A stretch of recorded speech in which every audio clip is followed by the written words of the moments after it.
वो message type कर रही थी। Good evening, everybody. Welcome to our webinar on our product, Good. It's the World Investor Week 2020. We are celebrating this week, and Vishwa Niveshak Saptah 2020. It's celebrated from 23rd to 29 November. So, निवेशक जागरूकता, आर्थिक सुरक्षा का रास्ता, investor awareness, acute financial well-being. And plan and invest according to your needs and goals, which is अपनी ज़रूरतों और लक्ष्यों को ध्यान में रखकर ही निवेश करें. So with this, let's begin our session for today.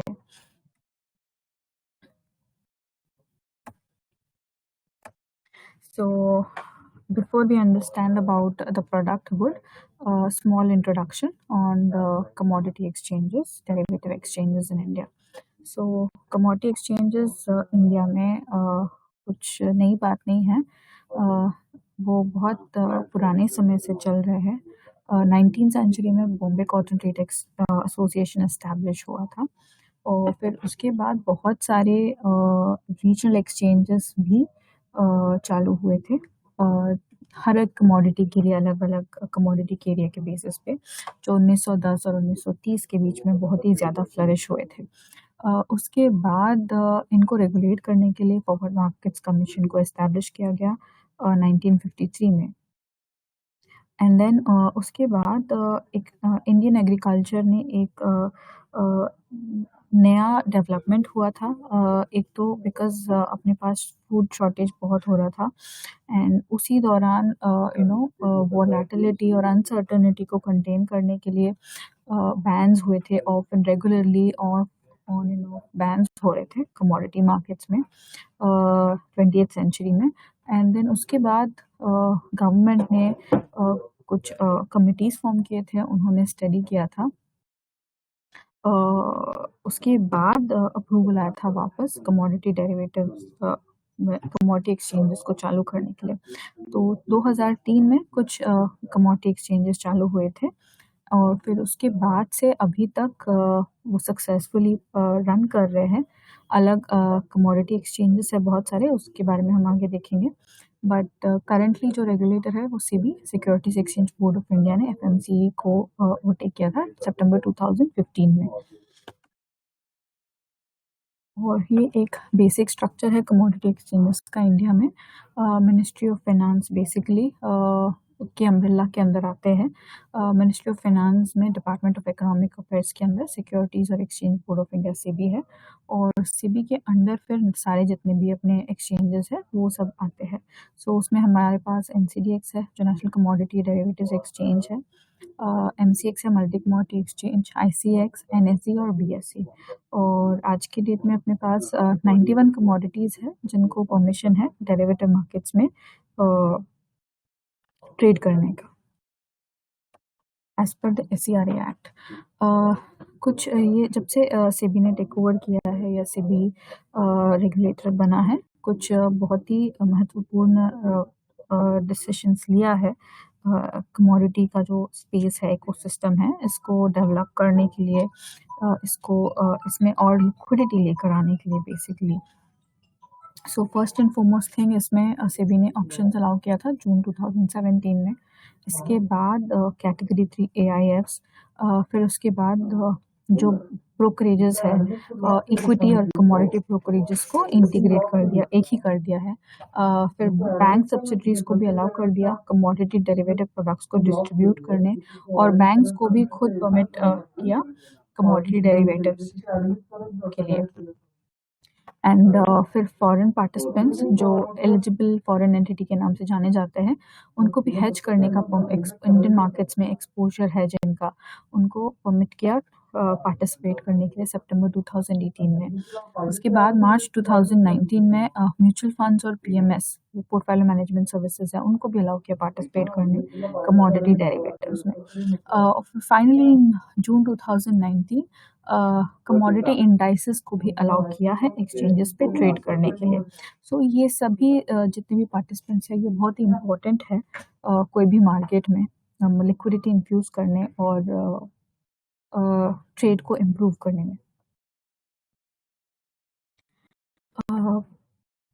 Commodities की अगर हम बात करेंगे, ये कुछ कमोडिटीज़ है जो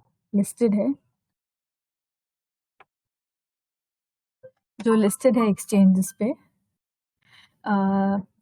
अलग अलग बास्केट है। Cereals and pulses, spices, fibres, core complex, oil and oil seeds. तो सीरियल्स और पल्सेस में bajra, barley, chana, maize, wheat, moong, paddy है। स्पाइसेस में कोरिएंडर, जीरा और turmeric.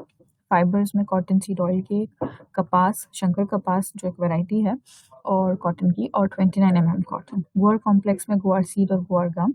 Oil and oil seed में soybean, refined oil, mustard seed, castor seed, crude palm oil और sesame seed. एक basic difference है जो कमोडिटी और फाइनेंशियल डेरिवेटिव्स में है, तो उसको हम समझते हैं पहले। कमोडिटी डेरिवेटिव मार्केट्स बेसिकली वो एक्चुअल डिलीवरीज में सेटल होते हैं, क्योंकि इसमें actually physical commodity, physical cost material रहता है कमोडिटी का, और इसमें कुछ क्वांटिटी और क्वालिटी डिफरेंसेस भी एग्जिस्ट करते हैं क्योंकि वो फिजिकल इन नेचर है। और इनमें कॉस्ट जो इंक्लूड होता है वो उसमें असेइंग कॉस्ट, वेयरहाउसिंग कॉस्ट और इंश्योरेंस कॉस्ट होता है। और जो फिजिकल मार्केट्स है कमोडिटी मार्केट्स की, वो सीजनल इन नेचर है। और जो फैक्टर्स इम्पैक्ट करती है कमोडिटी डेरिवेटिव्स को, बेसिकली वो demand and supply, import export regulations, government intervention, इनको इम्पैक्ट करते हैं। और जो फाइनेंशियल डेरिवेटिव्स है वो ओनली कैश सेटल्ड प्रोडक्ट्स है। उनमें डिलीवरीज नहीं होती है और उनमें क्वांटिटी क्वालिटी डिफरेंसेस भी नहीं होती है। एंड जो होल्डिंग कॉस्ट है वो मोस्टली ओनली इंटरेस्ट कॉस्ट रहता है। और कैश मार्केट्स जो है वो पेरिनियल है, मतलब active through out the year, they not seasonal in nature. And most importantly उनके जो फैक्टर्स इम्पैक्ट करते हैं इक्विटी मार्केट्स को, वो ग्लोबल एंड इकोनॉमिक कंडीशंस है, local performance of the entity and the taxation structure. अभी हम अपनी प्रोडक्ट गुड़ पे आते हैं और गुड़ के बारे में समझते हैं। कोई भी कमोडिटी में या प्रोडक्ट में ट्रेड करने के लिए उसके बारे में समझना जानना बहुत ही इम्पोर्टेंट है। सो गुड हम बहुत ही जल्दी लॉन्च करने वाले एक्सचेंज प्लेटफॉर्म पे, तो ये एक राइट प्लेटफॉर्म है इसके बारे में अवेयरनेस क्रिएट करने के लिए। तो जब हम प्रोडक्ट के बारे में समझेंगे तो उसमें हम production, seasonality, value chain, futures contract के डिज़ाइन क्या है और इसका एनुअलाइज्ड वॉलेटिलिटी क्या है, इसके बारे में देखेंगे। अगर हम गुड़ की प्रोडक्शन की बात करते हैं तो इंडिया जो है लार्जेस्ट प्रोड्यूसर है वर्ल्ड में, और about 60% of the global production produce करता है। इंडिया का रैंक जो है नंबर 1 है टोटल जैगरी प्रोडक्शन में। एंड वो 13.6 मिलियन मेट्रिक टन का टोटल ग्लोबल प्रोडक्शन है, उसमें से लगभग 60% यानी कि approximately about 8.2 million metric ton India produce करता है। और ब्राज़ील जो है मेजर एक्सपोर्टर है, और यूएस से चाइना, इंडोनेशिया लार्जेस्ट इम्पोर्टर्स है, यानी कि वो कंज्यूमर्स भी बोल सकते हैं। इंडिया की अगर हम बात करेंगे तो इंडिया में 18-19 में हमने 8.17 मिलियन मेट्रिक टन का गुड प्रोडक्शन किया है। वो 17-18 के ऊपर ऑलमोस्ट क्लोज टू 45% इंक्रीज है। और अगर हम प्रोडक्शन की बात करेंगे इंडिया में, तो जो टोटल टॉप प्रोडक्शन स्टेट्स हैं इंडिया में, वो उत्तर प्रदेश, महाराष्ट्र, कर्नाटक और तमिलनाडु है। Uttar Pradesh is mostly about 47%, लगभग 47% इंडिया में उत्तर प्रदेश ही प्रोड्यूस करता है गुड़। उसके बाद महाराष्ट्र, कर्नाटका, तमिलनाडु है। और ये 4 स्टेट जो है मिलके लगभग 80% का टोटल जैगरी प्रोड्यूस करते हैं। और जैगरी जो है वो शुगर से हम शुगर का ही एक प्रोडक्ट है, बाय प्रोडक्ट। और इसका जो हार्वेस्ट पीरियड है वो अक्टूबर टू अप्रैल है। तो क्योंकि जैगरी जो है, गुड़ जो है शुगर से बनता है, तो sugar is the main product. Sugar का हम हार्वेस्ट साइकिल समझेंगे। तो शुगर जो है इसका हार्वेस्टिंग जो होता है अक्टूबर, नवंबर, दिसंबर, जैन, फेब, मार्च, अप्रैल में इसका हार्वेस्टिंग होता है। और अगर हम मंडी अराइवल्स की बात करेंगे तो हम देख सकते हैं जो उत्तर प्रदेश है वो जो हमने 4-5 स्टेट मेंशन किया है, उसमें जो सबसे ज़्यादा अराइवल्स है वो उत्तर प्रदेश है। हमने देखा भी है उत्तर प्रदेश जो है 47% का प्रोडक्शन कंट्रीब्यूट करता है पूरे गुड़ के प्रोडक्शन में। ये कुछ स्टेक होल्डर्स है गुड़ के वैल्यू चेन में। जैसे हर कमोडिटी एग्रीकल्चर कमोडिटी का एक वैल्यू चेन होता है, गुड़ का भी मोर और लेस सिमिलर वैल्यू चेन होता है, जहाँ पे शुगर केन जो फार्मर्स है, फार्मर्स इसको प्रोडक्शन शुगर को प्रोड्यूस करते हैं, शुगर केन, उसके बाद उसका हार्वेस्ट करके स्टोरेज करते हैं, और जो या तो इसका फिर शुगर केन में से ही जैगरी भी प्रोड्यूस करते हैं, इसका गुड़ बनाते हैं, और फिर ये गुड़ जो है एग्रीगेटर्स, कमीशन एजेंट्स और ट्रेडर्स को फिर ये लेके जाके बेचते हैं, और फिर वो आगे इसका प्रोसेसर्स जो इसको फिर पैकेजिंग, लेबलिंग करके आगे रिटेलर्स को सेल करते हैं। गुड़ में जो फ्यूचर्स कॉन्ट्रैक्ट या डेरिवेटिव कॉन्ट्रैक्ट है वो क्यों इम्पोर्टेंट है, या फिर क्यों लॉन्च करने की ज़रूरत है फ्यूचर्स कॉन्ट्रैक्ट की। कोई भी फ्यूचर्स कॉन्ट्रैक्ट, कोई भी कमोडिटी में फ्यूचर्स कॉन्ट्रैक्ट जो भी लॉन्च करते हैं उसके बेसिस होते हैं। Futures contract basically, futures contract का पर्पस होता है कि वो हम प्राइस रिस्क मैनेजमेंट करें, और प्राइस रिस्क मैनेजमेंट वहाँ पे बहुत ज़्यादा होता है जहाँ पे वॉलेटिलिटी का बहुत ही, मतलब प्राइस का जो बाउंसीनेस है, upward movement, downward movement, uncertainties की वजह से, उससे प्रोटेक्शन लेने के लिए price risk management, price risk mitigation बहुत ही इंपॉर्टेंट होता है। और जो गुड़ का प्राइस है बहुत ही वॉलेटाइल है, एंड ये वॉलेटिलिटी से प्रोटेक्शन के लिए हमको price risk management, price mitigation करना बहुत ही इम्पोर्टेंट है। और हमने देखा भी है गुड़ का जो प्रोडक्शन है वो इंक्रीज़ हो रहा है, बहुत ही ज़्यादा इंक्रीज़ हुआ है। हमने देखा 17-18 से 18-19 में मोर देन 43-45% से इंक्रीज़ हुआ है गुड़ का प्रोडक्शन। और गुड़ जो है इसके मल्टीपल यूजेस हैं, and one of the other major uses वो फीड इंडस्ट्री में भी यूज़ होता है। देयरफॉर जो कंसिडरेबल इम्पैक्ट जो है फीड कॉस्ट को, फीड बनाने के कॉस्ट को भी इम्पैक्ट करता है अगर गुड़ में के प्राइसेस को बहुत ही ज़्यादा वोलेटिलिटी होता है। एंड क्योंकि हमने देखा प्रोडक्शन भी ज़्यादा है और अवेलेबिलिटी है, तो फ्यूचर कॉन्ट्रैक्ट में, फ्यूचर्स मार्केट में इसको ट्रेड करने के लिए मतलब बहुत ही रेस्ट्रिक्टेड कमोडिटी नहीं है, अवेलेबल है बहुत ही ज़्यादा क्वांटिटी में। सो फ्यूचर कॉन्ट्रैक्ट लॉन्च करने में कोई दिक्कत नहीं होनी चाहिए। ये स्पॉट प्राइसेस का ट्रेंड है। तो बेसिकली जो मैं पहले आपको बता रही थी, आप देख सकते हैं कि मूवमेंट बहुत ही ज़्यादा रहा है प्राइसेस में, और अगर हम वोलेटिलिटी की बात करेंगे तो 16-17 में 17.5%, 17-18 में 19.2%, और 18-19 में भी 19.2% तक की वोलेटिलिटी रही है। वोलेटिलिटी का मतलब ये है कि वो प्राइस कितना मूव कर सकता है ऑन द अपसाइड और also on the down side. तो एग्री कमोडिटीज़ में एनीथिंग मोर देन 10% या इवन 15% बहुत ही वोलेटाइल कमोडिटी माना जाता है। ये फ्यूचर्स कॉन्ट्रैक्ट, गुड़ का जो डिज़ाइन है, कॉन्ट्रैक्ट डिज़ाइन, उसका डिज़ाइन है। कुछ इम्पोर्टेंट थिंग पैरामीटर्स हैं जो फ्यूचर्स कॉन्ट्रैक्ट डिज़ाइन में समझना इम्पोर्टेंट होते हैं, क्योंकि बाकी सारे जो भी है वो स्टैंडर्ड होंगे, जैसे आपका डिलीवरी पीरियड, एक्सपायरी डेट वगैरह, बट जो प्रोडक्ट को डिफाइन करती है वो कुछ important product specific contract specifications हैं, जैसे कि basis centre, additional delivery centre, उसके कॉन्ट्रैक्ट स्पेसिफिकेशंस क्या है, क्वालिटी स्पेसिफिकेशंस क्या है, और उसका लॉन्च कैलेंडर, मतलब कॉन्ट्रैक्ट्स कभी अवेलेबल रहेंगे, कॉन्ट्रैक्ट्स का अवेलेबिलिटी क्या है। तो हमने देखा है कि Uttar Pradesh largest producing state है इंडिया में, तो उसी एंड वो अबाउट 47% का प्रोडक्शन कंट्रीब्यूट करता है गुड़ का। तो for that same reason Muzaffarnagar जो है उत्तर प्रदेश में वो बिगेस्ट प्रोडक्शन सेंटर है। उसके आसपास बहुत सारे गुड़ के जो प्रोसेसिंग यूनिट्स है वो अवेलेबल है, गुड इंफ्रास्ट्रक्चर सपोर्ट है, and it's considered as a benchmark centre for discovery of good prices, मतलब वो एक बेंचमार्क मार्केट है। उसी को ध्यान में रखते हुए मुजफ्फरनगर को बेसिस सेंटर के तौर पे प्रपोज किया गया है, और हापुड़ भी जो है उत्तर प्रदेश में ही, वो एक एडिशनल डिलीवरी सेंटर के एडिशनल डिलीवरी सेंटर के लिए भी प्रपोज किया गया है।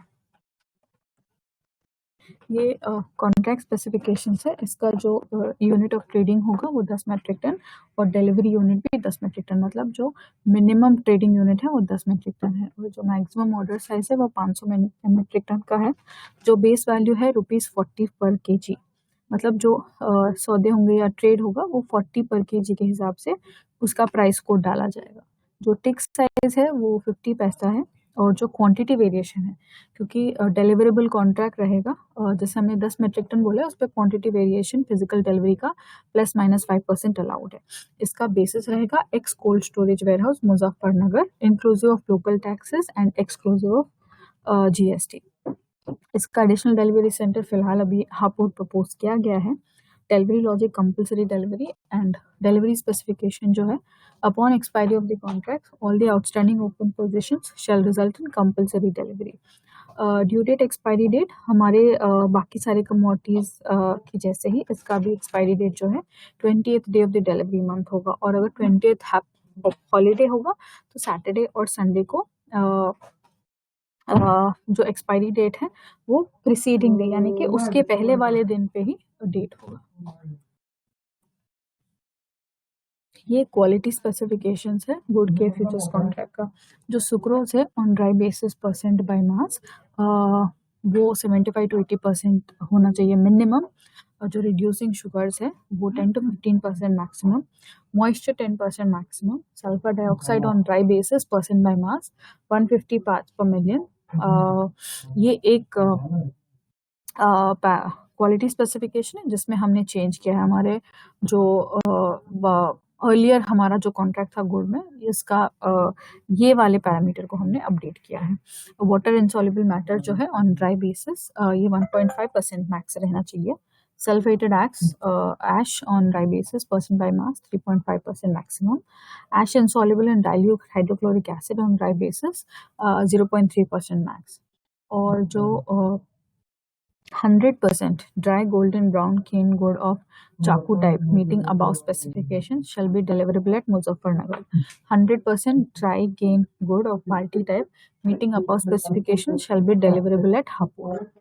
मतलब जो हमारी डिलीवरेबल वैरायटीज हैं ये क्वालिटी स्पेसिफिकेशंस के साथ, जो चाकू टाइप का गुड़ होगा वो ड्राई गोल्डन ब्राउन वाला वो मुजफ्फरनगर में डिलीवर कर सकते हैं और हापुड़ जो हमारा एडिशनल डिलीवरी सेंटर है वहाँ पे हम बाल्टी टाइप का जो गुड़ है वो वहाँ पे डिलीवर कर सकते हैं, ये क्वालिटी स्पेसिफिकेशंस के साथ। ये टेंटेटिव लॉन्च कैलेंडर है, जब भी हम लॉन्च करेंगे तो जैसे हम अभी जनवरी, फरवरी, मार्च, अप्रैल, जून के कॉन्ट्रैक्ट्स लॉन्च करेंगे। उसके बाद हम जो है साल के 12 कॉन्ट्रैक्ट्स अवेलेबल रहेंगे ट्रेड के लिए और हर कॉन्ट्रैक्ट का जो लाइफ ऑफ द कॉन्ट्रैक्ट रहेगा वो एटलीस्ट 6 महीने रहेगा। मतलब जो मई में कॉन्ट्रैक्ट अगर लॉन्च होता है तो वो नवंबर में एक्सपायर होगा। 6 महीने का पीरियड रहेगा कोई भी कॉन्ट्रैक्ट का। ये कुछ हमारे इन्वेस्टर गाइडलाइंस है, बहुत ही इम्पोर्टेंट है क्योंकि हम वर्ल्ड इन्वेस्टर वीक भी सेलिब्रेट कर रहे हैं तो इसको एम्फसाइज करना बहुत ही इम्पोर्टेंट हो जाता है क्योंकि safe investing is the best investing. So कुछ डूज एंड डोंट्स हैं जो सेबी के सर्कुलर्स या एक्सचेंज के सर्कुलर्स वेबसाइट पे अवेलेबल है, उनको आपको रेगुलरली थारोली पढ़ना पड़ेगा एंड जो एक्सचेंज रजिस्टर्ड मेंबर्स हैं उनके थ्रू ही आपको ट्रेड करना है। KYC जो मैंडेट है वो यूनिक क्लाइंट कोड के लिए वो कंपलसरी फिल करे। इंसिस्ट ऑन जो rights and obligations and risk disclosure statements है वो अपने मेंबर से ज़रूर ले और जो हर आप ट्रेड करते हो तो उसका बिल कॉन्ट्रैक्ट नोट बनता है एवरी सेटलमेंट, तो वो भी आपके मेंबर से ज़रूर रिक्वेस्ट करे और ले। जो कॉन्ट्रैक्ट नोट है उस पर सारा डिटेल आपके ट्रेड का अवेलेबल होता है, जैसे आपका ट्रेड क्या था, कौन सी कमोडिटी में था, मेंबर रजिस्ट्रेशन नंबर क्या है, ऑर्डर डिटेल्स क्या है, ट्रेड नंबर, ट्रेड का रेट क्या था, क्वांटिटी क्या था और arbitration clause. Cross-check trade genuineness through exchange trade verification facility available on exchange website. Pay required margin and MTM obligation in time and understand consequences of non-payment. अगर आप MTM और margin time पे नहीं भरते हो तो उसके कुछ consequences होते हैं.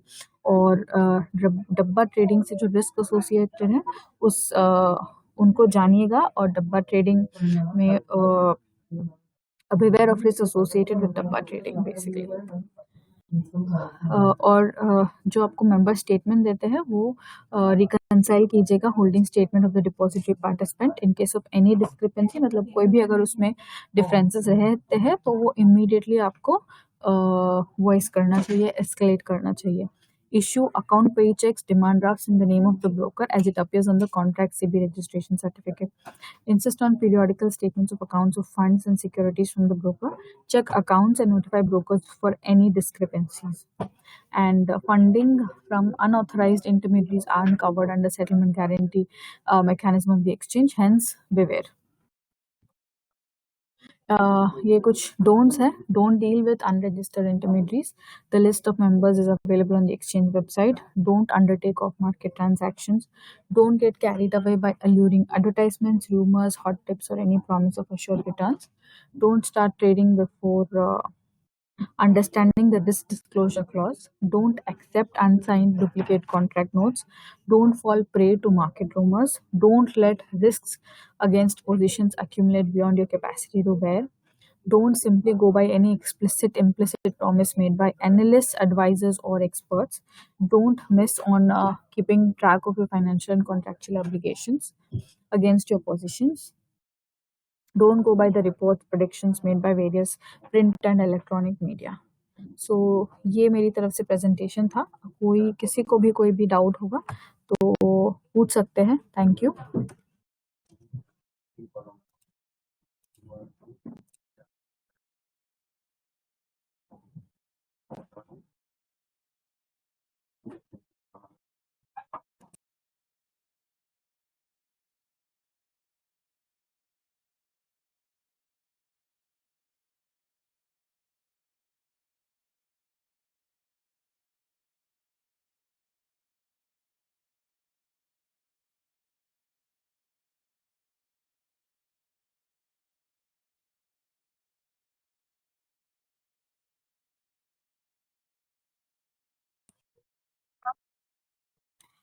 तो किसी को भी कोई अगर क्वेश्चन नहीं है तो हम सेशन को क्लोज करते हैं. मैं वापस आप सबका धन्यवाद करती हूँ हमारा सेशन ज्वाइन करने के लिए वर्ल्ड इन्वेस्टर वीक में. ये अवेयरनेस प्रोग्राम हमारे प्रोडक्ट गुड पे जो जल्दी लॉन्च होने वाला है. Thank you everybody and have a good evening.